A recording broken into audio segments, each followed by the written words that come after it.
Malayo pa pero malayo na. Tuloy sa pag-abot ng pangarap si Task Force Firewall star Cheska Fausto na naging emotional ng balikan ang kanyang buhay probinsya. Sumugal kasi siya pa Maynila dala ang pinag-ipunang pera sa kanyang pageant at Racketera Days. Ang buong kwento, itichika ni Nelson Canlas. I came here with no one, I didn't know anybody.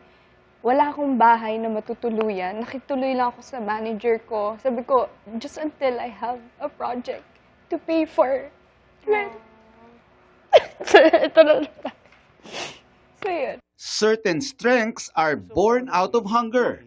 Yan ang pinatunayan ng kwento ni Kapuso actress and host Cheska Fausto sa kanyang kauna-unahang pagsalang sa GMA News interviews kasama ang co-stars sa Task Force Firewall.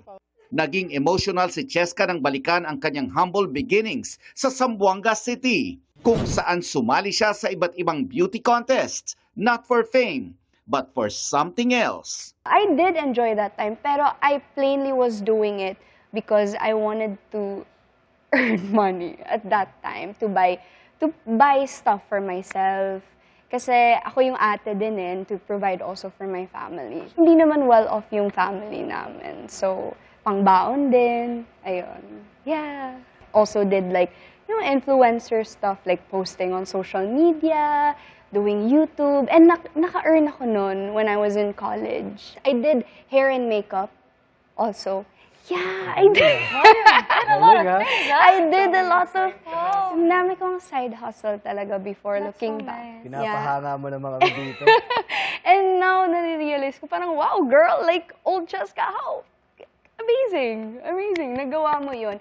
Ang diskarte sa buhay na sinabayan ng pagsusumikap at pag-aaral ng mabuti, nagbunga ng matamis na tagumpay dahil si Cheska graduate ng cum laude sa kursong nursing.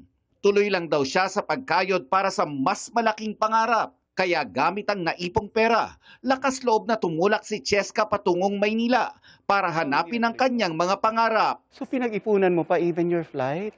I did po. I only had a couple... maiiyak!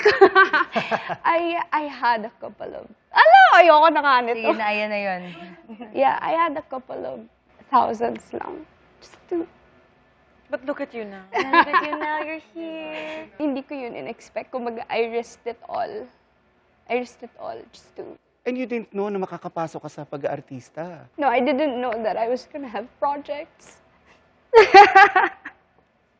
But if you look at it, parang na-prepare ka ng everything for this job.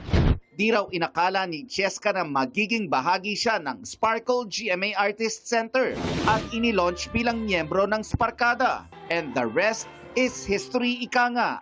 Ngayon, marami-rami na ring nagagawang project si Cheska mula sa comedy hanggang sa pagiging kontrabida.